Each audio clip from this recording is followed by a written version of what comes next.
আজকের সরকার যে pay commission, জাতীয় পে কমিশন গঠন করেছেন, ইতিমধ্যে গতকালকে আমরা যে নিউজ পেয়েছি যে একটি অনলাইন জরিপে পে কমিশনের বিষয়ে 4টি প্রশ্ন থাকবে। সেখানে পাবলিক, বেসরকারি, সরকারি চাকরিজীবী এভরিথিং সবার মতামত নিয়ে হবে।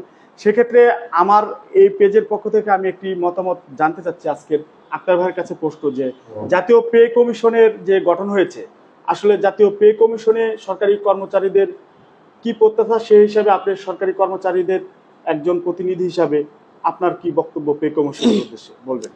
আমি প্রথমেই ধন্যবাদ জানাচ্ছি অন্তর্বর্তী সরকার প্রধান ডক্টর মোহাম্মদ ইউনূসকে, যে তিনি আমাদের কথা চিন্তা করে তিনি একটা পে কমিশন গঠন করেছেন। কমিশনটা অত্যন্ত সুন্দর হয়েছে। আমরা জানি এনারা আন্তরিকভাবে কাজ করতেছে।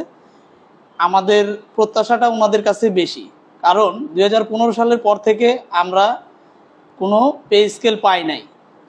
সেক্ষেত্রে আমরা দেখেছি প্রতি 5 বছর পর পর পে স্কেল হয়ে আসছে।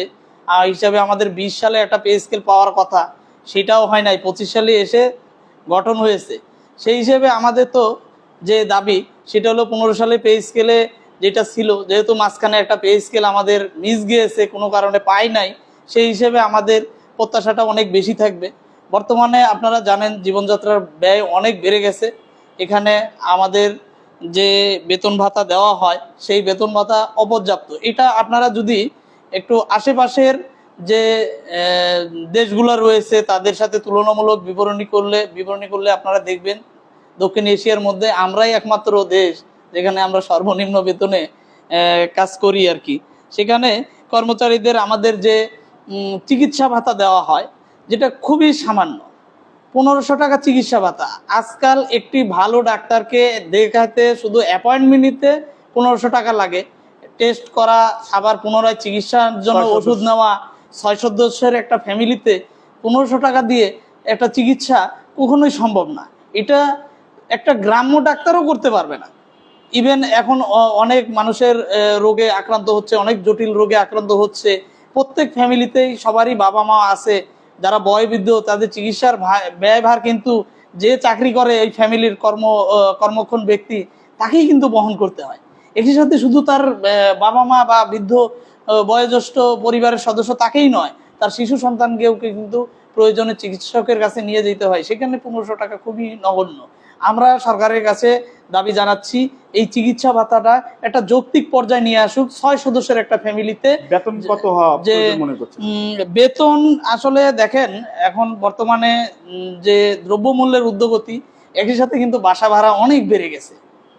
যে বেতন আমরা পাই এই বেতন দিয়ে আসলে ভালো মানের কোনো বাসায় থাকা যায় না। কর্মচারীরা অনেক কষ্টে খুবই নিম্নমানের জীবনযাপন করতেছে।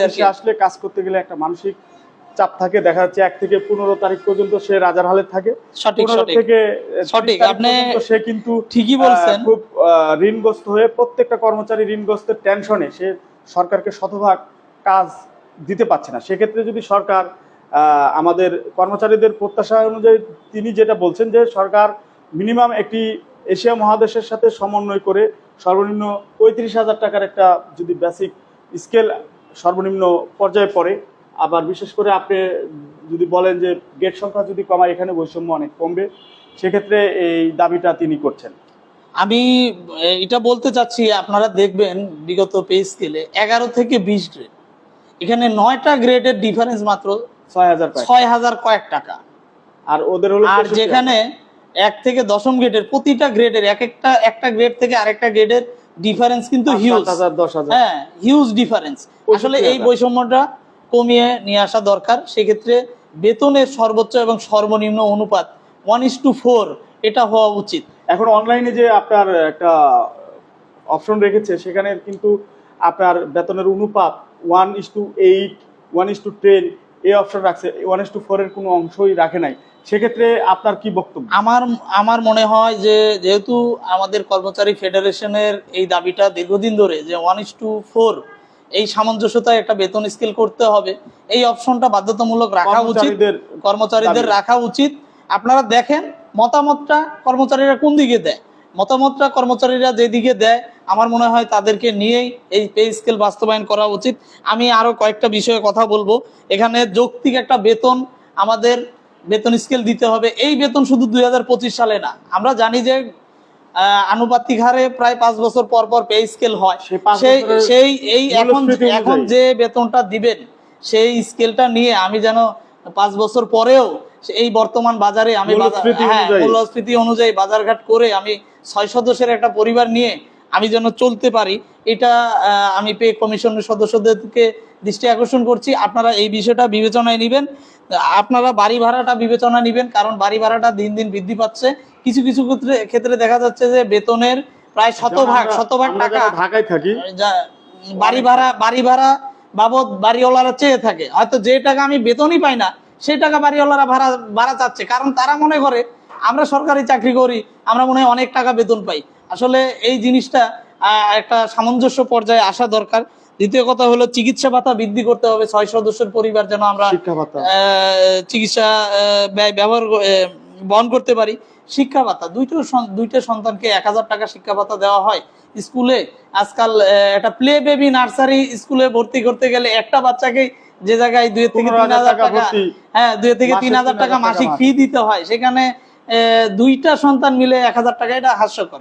আমার মনে হয় যে সকল কর্মকর্তারা রয়েছেন, আমাদের ঊর্ধ্বতন কর্মকর্তা প্লাস পে কমিশনের সদস্য, আপনারা আপনাদের সন্তানদেরকেও বিভিন্ন স্কুল শিক্ষা প্রতিষ্ঠানে পড়ান। আপনারা নিজেরা অ্যানালাইসিস করে দেখেন তাদের পিছনে কত টাকা ব্যয় হয়। ধন্যবাদ সুন্দর যুক্তি তুলে ধরার জন্য জনাব আক্তার হোসেন ভাই, উপপ্রশাসনিক কর্মকর্তা, জেলা প্রশাসকের কার্যালয় নাটোর থেকে। ধন্যবাদ আর কি আমাদের আক্তার ভাইকে। আর একটা বিষয় আমি বলতাম, সেটা একটু যোগ করে নেবেন প্লিজ। সেটা হলো আমাদের যে টিফিন ভাতাটা দেওয়া হয়, আপনারা জানেন মাসে 200 টাকা। এটা সম্পূর্ণ হাস্যকর একটা বিষয়, কারণ এক কাপ চায়ের দাম যেখানে 10 টাকা, সেখানে এই 30 দিনের টিফিন ভাতা 200 টাকা কিভাবে হয়?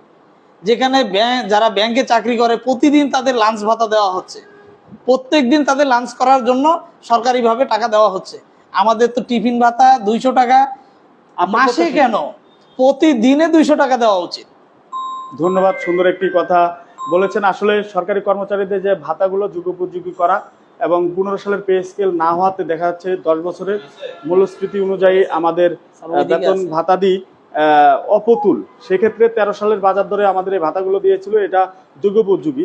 তবে কানাঘুষা শোনা যাচ্ছে যে চিকিৎসা ভাতা 3000, শিক্ষা ভাতা 2000, টিফিন ভাতা 600, এগুলা করলে মাঠ প্রশাসন থেকে শুরু করে অধিদপ্তর পরিদপ্তর কর্মচারীরা কি বিক্ষিপ্ত হয়ে দেখা যাচ্ছে একটি অশান্তি সৃষ্টি হবে। যার কারণে আমাদের প্রত্যাশা কর্মচারীদেরকে একটি যুগোপযোগী পে স্কেল প্রদান করা। ধন্যবাদ নাটোর থেকে গভর্নমেন্ট এমপ্লয় আপডেট নিউজের পক্ষ থেকে সবাইকে ধন্যবাদ। এতক্ষণ আমাদের সাথে যুক্ত ছিলেন নাটোর জেলা প্রশাসকের কার্যালয়ের উপপ্রশাসনিক কর্মকর্তা জনাব আক্তার হোসেন ভাই, আপনাকে অসংখ্য ধন্যবাদ। ভালো থাকবেন ভাই।